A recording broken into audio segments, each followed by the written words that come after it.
Welcome to the deep dive. Today we're doing something a little different, taking a look at some pretty profound life questions. Yeah, instead of the usual academic papers, right? Exactly. We're exploring the personal reflections of a 97-year-old philosopher. It's from a YouTube interview, and it's all about aging and facing mortality. Mm-hmm. And we know you listening are often looking for those quick, deep insights. Right. And this person, well, he's got a lifetime of thinking behind him. Absolutely. I mean, 40 years teaching philosophy, wrote books on all sorts of things, self-deception, Chinese philosophy, ethics, and even law, specifically addiction and responsibility. And importantly for us today, he actually wrote a book on death about 20 years ago. So he's really thought about this stuff. Definitely established credentials. So our mission, if you like, is to see how his thinking on death might have, evolved now that he's actually approaching it himself. Okay, where does he start?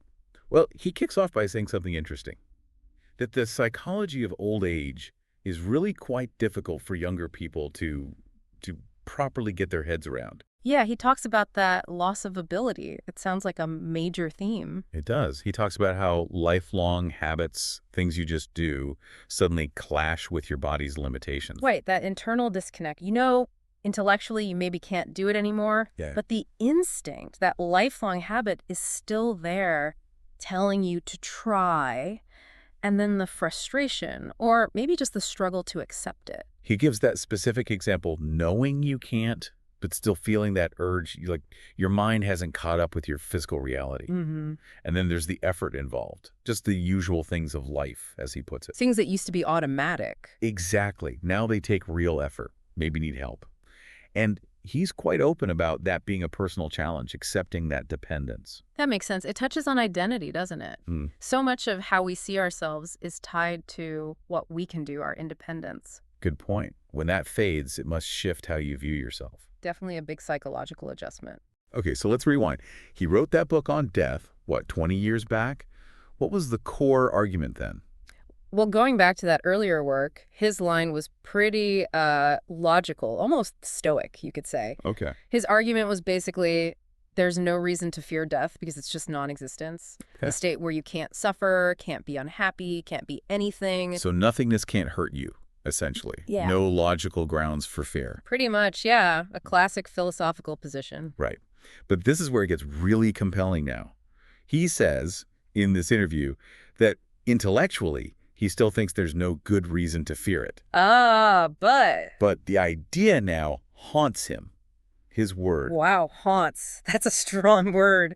Quite a shift from the purely rational view. Huge shift. It really highlights that gap that can open up between, what your brain tells you and what you actually feel. Yeah, it's moved from a sort of theoretical problem to something deeply personal, pressing. And he keeps asking himself this question, what is the point of it all? He sounds genuinely troubled by it, even suspects there might not be a good answer. That's quite an admission.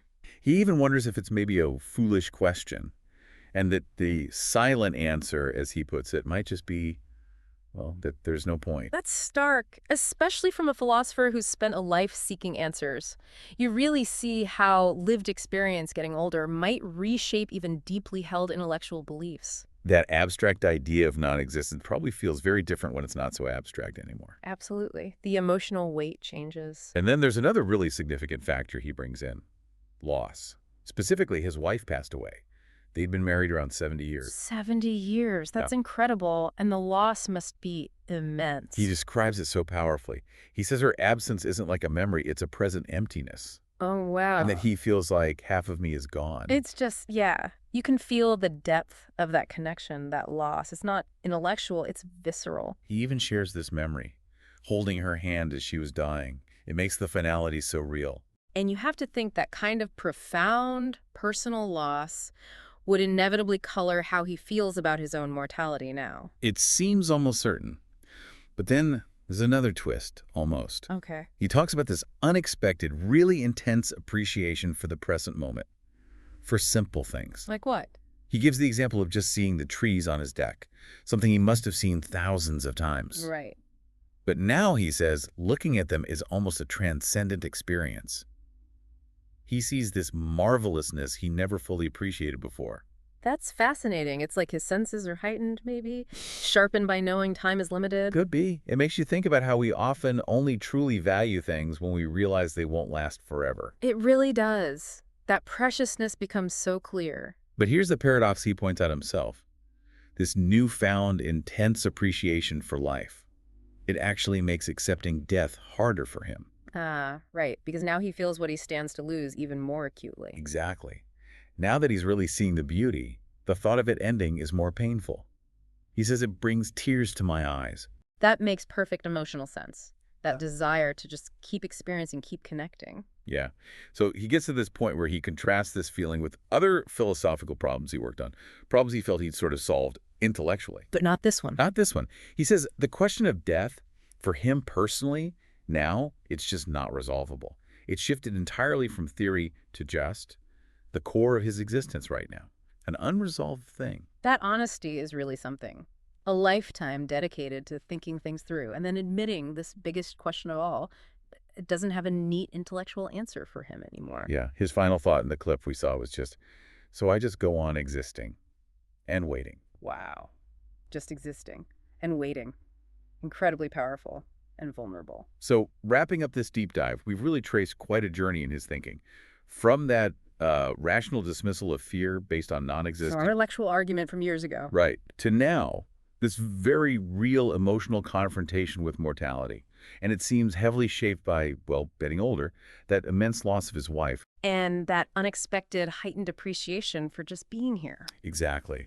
It Right. really throws into relief the difference between understanding death intellectually and actually feeling its weight as it gets closer. It's not just a Mm. puzzle. It's this deeply human, emotional thing. Which kind of leaves the big question hanging there for you listening. How might your own views on life, on mortality, change over time with different experiences? Yeah, is there that gap for you between the idea of something and the feeling of it? Especially these huge, profound realities. Definitely something to reflect on, that difference between head and heart, maybe. Well, hopefully exploring this philosopher's very honest, very human journey has given you some food for thought on these big questions we all face. Thanks for taking the deep dive with us.